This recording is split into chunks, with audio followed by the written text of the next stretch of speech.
Of other countries. अब Europe के 2 मुल्क में अब इंडियन ओरिजिन के लोग आ गए हैं, पोर्चुगल और यूके में। तो इससे बात आप समझते हैं क्या चेंज है इस बार फॉरेन पॉलिसी में इंडिया के, जो पहले नहीं था? क्योंकि पहले भी बेशक अच्छी होती होगी, लेकिन हमने कभी इतनी तारीफें नहीं सुनी जैसे रिकॉग्नाइज किया जा रहा है, रेस्पेक्ट किया जा रहा है, क्योंकि India is doing well and the assumption is कि आपके वैल्यूज और आपके सक्सेस में ताल्लुक है। तो India is now feeling confident to talk about soft power.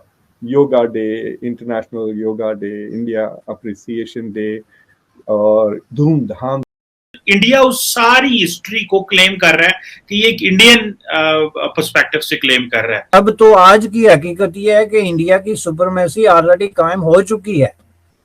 आपके बॉर्डर से लेके तो आप चले जाएं पूरे साउथ एशिया में, बांग्लादेश से लेके नेपाल तक तो आपको सिचुएशन क्लियर नजर आएगी। लेकिन उसको आप वहीं छोड़ें, अब वहां से बाहर निकल के अभी आपने गल्फ की बात की, यूरोप की बात करें।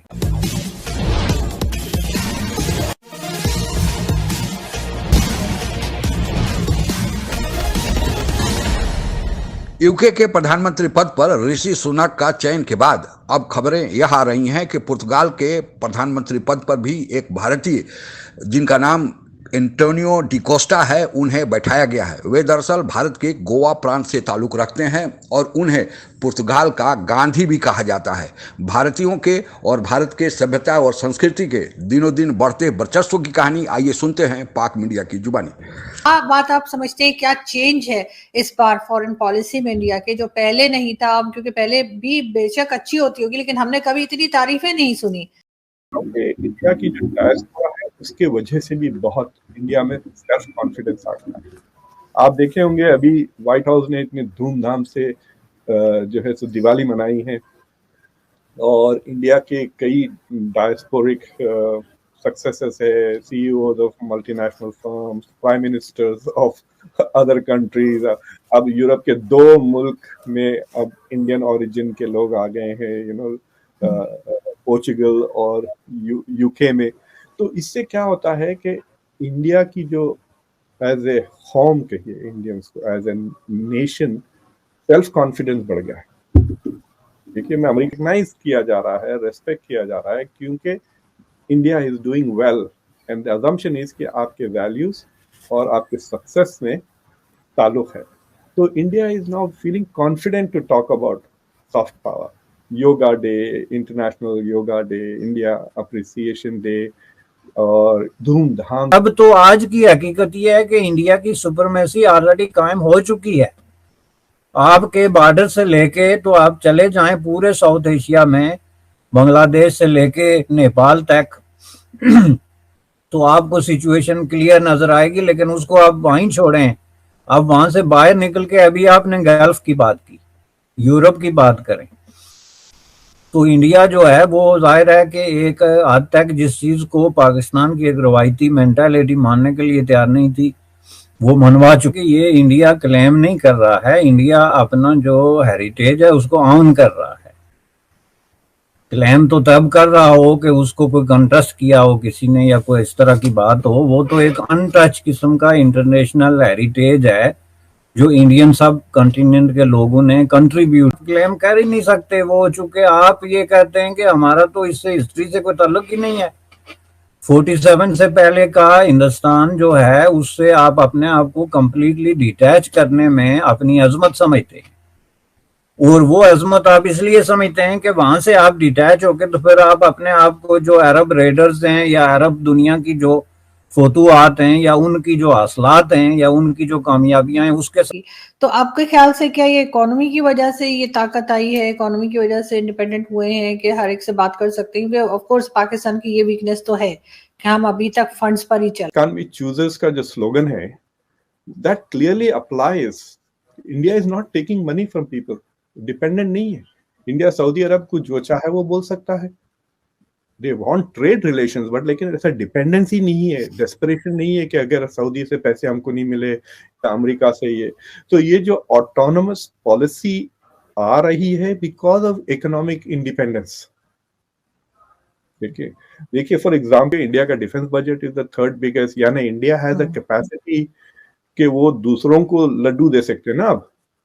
मतलब फ्रांस तो मर रहा है, उसको $2 बिलियन की एड, दुनिया में बहुत सारे सिवाय अमेरिका के ऐसा कोई मुल्क नहीं है जो जिसके हम अपने माजी पे इस कदर शर्मिंदा हो कि 1947 से पहले हम जो कुछ भी थे हम उसको छुपाने की कोशिश करें कि हमारा इंडियन सब कॉन्टिनेंट से या हिंदुस्तान से ताल्लुक ही कोई नहीं है, तो फिर आप जाके बेल्जियम में खिताब तो नहीं कर सकते ना कि यहाँ पे जो हिंदुस्तान से आए हुए सोल्जर मारे गए थे वो हमारा उनसे कोई ताल्लुक। तो पाकिस्तान को इंडिया के खिलाफ एक वार लाइक किस्म की पोस्चर बनाने पे मजबूर करता है, क्योंकि अगर पाकिस्तान में यह तस्लीम कर लिया जाए कि हम लोग इंडियन सब कॉन्टिनेंट का हिस्सा थे और इंडियन सब कॉन्टिनेंट के अंदर हमारी जो एग्जिस्टेंस थी प्री पार्टीशन, प्री 1947 जो है हम उसको एक्नॉलेज करते हैं, वो अच्छी थी बुरी थी उसके हम हिस्सेदार थे और हमारे बाप दादा इस धरती के अंदर जो है वो सदियों से रहते आए हैं और हमारा एक कल्चर है, एक तहजीब है, एक सकाफत है।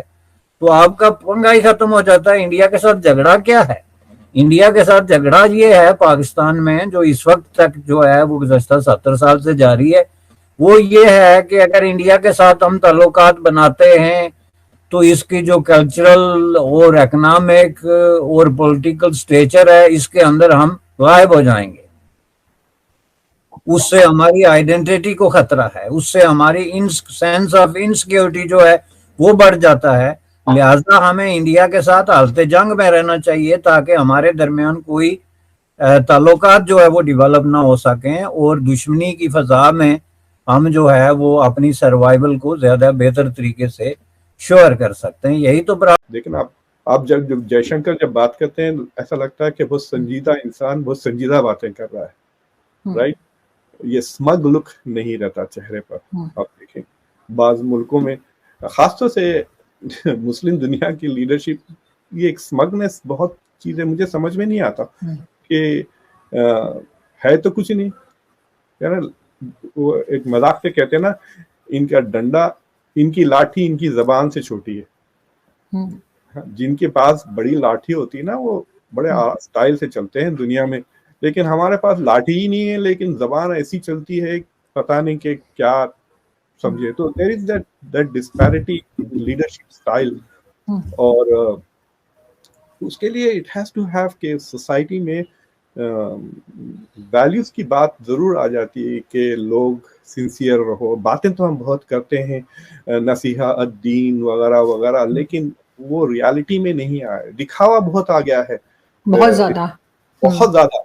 नमाज पढ़े या ना पढ़े प्लेन में जरूर पढ़ना है आपको नमाज। इधर उधर ये दिखाने, किसको दिखा रहे हो? ये खुदा, मैं आपका खुदा थोड़ी हूँ जो आप मेरे सामने आके नमाज पढ़ रहे हैं, आप खुदा के सामने।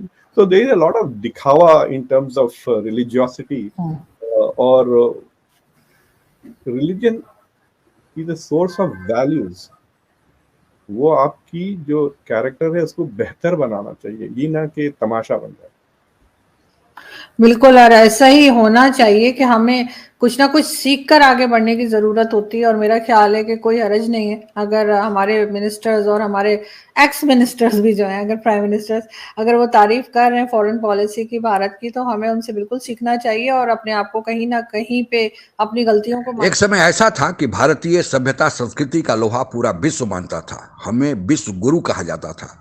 हमारे यहाँ सबसे पहले नालंदा में दुनिया में यूनिवर्सिटी खोला गया और इसके बाद दूसरा यूनिवर्सिटी भारत में ही तक्षशिला में खोला गया, जो कि अभी पाकिस्तान में है। हमारे पास वेद, पुराण, महाभारत, गीता, रामायण, न जाने कितने ऐसे ग्रंथ हैं जो पूरी दुनिया के दर्शन को अपने में समेटे हुए हैं। पूरी दुनिया इससे अपने को आदर्श मानती है। लेकिन जब आक्रांताओं का, जैसे मुगल, फिर अंग्रेज, फिर और सारे शक हूण ने हमारे देश पर लगातार आक्रमण किया, तो उन्होंने पहले हमारे शिक्षा पद्धति को विनष्ट किया, हमारी सभ्यता संस्कृति को नष्ट किया, और फिर हम धीरे धीरे लंबे समय तक उनके गुलाम बनते रह गए। लेकिन 1947 में जब हम अंग्रेज़ों से स्वतंत्र हुए और अपने देश की जो लूटी हुई खोई हुई सभ्यता संस्कृति थी उसे समेटने संवारने का काम शुरू किया, तो आज 75 साल में ऐसा हुआ है कि अब भारतवंशियों का लोहा पूरी दुनिया मान रही है। पूरी दुनिया में अब भारतवंशी चाहे एमएनसी के सीईओ हों या किसी पॉलिटिकल पार्टी के हेड हों या फिर अन्य पदों पर हैं, भारतीयों का लोहा अब दुनिया मान रही है। हम फिर से वही विश्व गुरु बनने जा रहे हैं और इसके पीछे हमारी बढ़ती हुई आर्थिक और सामरिक ताकत का भी कमाल है, क्योंकि कमजोर की आवाज़ सुनी नहीं जाती। अब चूंकि भारत अपने को समृद्ध और शक्तिशाली बना लिया है, इसलिए अब भारत की बात सुनी जा रही है और भारतीयों का भी भीतर से एक कॉन्फिडेंस आगे आया है कि वे अपनी बात को जहां वे रहते हैं उसे मनवाने में सक्षम हुए हैं। भारतीयों के प्रतिभा और निष्ठा के बल पर कभी भी शंका नहीं थी, लेकिन चूंकि भारत अब संपन्न हो गया, भारत शक्तिशाली हो गया, इसलिए अब भारतीयों की आवाज़ भी सुनी जा रही है। अभी यूके के प्रधानमंत्री पद पर ऋषि सुनक बने, उन्होंने यह जता दिया कि हम हिंदू धर्म के मानने वाले हैं और हम गीता में विश्वास रखते हैं। फिर अभी पुर्तगाल से जो खबरें आ रही हैं कि गोवा प्रांत से संबंधित रखने वाले व्यक्ति ने वहाँ के प्रधानमंत्री पद की शोभा बढ़ा रहे हैं। इसी तरह अन्य कई देशों में दूसरे पदों पर, चाहे वह कनाडा हो या फिर दूसरे देशों इंडोनेशिया में हो या फिर मॉरिशस हो, सभी जगह भारतीय कहीं न कहीं बड़े पदों पर आसीन हैं और उस देश के विकास में योगदान दे रहे हैं। तो हमें भारत की सभ्यता संस्कृति पर गर्व है, क्योंकि भारत ही की सभ्यता संस्कृति ही एक ऐसी संस्था है जो विश्व कुटुंबकम की धारणा को लेकर चलती है, मूल मंत्र देती है, जिसे आज दुनिया ने अब रिकॉग्नाइज करके ग्लोबल पावर बनाया है, ग्लोबल परिवार की बात कह रहा है। आज के लिए बस इतना ही। जय हिंद।